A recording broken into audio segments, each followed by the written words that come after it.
இன்றைக்கி வந்து சமையல் வேலைகள் ஒன்றும் இல்லை. அதனால் வந்து மேலே ரூமெல்லாம் கொஞ்சம் டீப்பாக க்ளீன் பண்ணி வச்சுக்க போகிறேன். அந்த மாதிரி நான் இடையிலலாம் செய்யும்போது என்னோடய வேலைகள் கொஞ்சம் ஈஸியாக இருக்குது. ஈவினிங் வந்து படம் பார்க்குறதுக்காக பிளான் பண்ணியிருந்ததுனால பையன் ஹஸ்பண்ட்லாம் வேலை முடித்து வந்து டைரெக்டாக ஒரு சைனீஸ் ஷாப்பில் தான் போயிருந்தோம். எப்போதும் வந்தாலும் இந்த மாதிரி பார்லி தண்ணியெல்லாம் வாங்கும்போது அம்மாவை தான் ஞாபகம் வரும். அவங்களுக்கு ரொம்பவே பிடிச்சது தான். நார்மலாக வந்து நம்ம எந்த கடையில் குடித்தா கூடயும் அம்மா வந்து திரும்பவும் பேக் பண்ணி வீட்டில் கொண்டு போய் குடிப்பாங்க. ஸோ எக்ஸ்ட்ராவும் வந்து வாங்கினது எல்லாமே ஞாபகம் வந்தது. அவங்களுக்கு நூடுல்ஸ் எல்லாம் அவ்வளோ விரும்பி சாப்பிட்லாட்டி தண்ணி மட்டும் குடித்து வயரெல்லாம் நிரப்பி வச்சுப்பாங்க.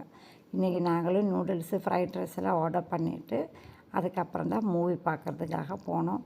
எப்போதும் வயிறு நிறச்சி சாப்பிடும்போது திரும்ப கிரேவிங்ஸ் எதுவும் வராது. ஆனாலும் பையன் வந்து கொஞ்சம் பாப்கார்னும் வாங்கிட்டேன்.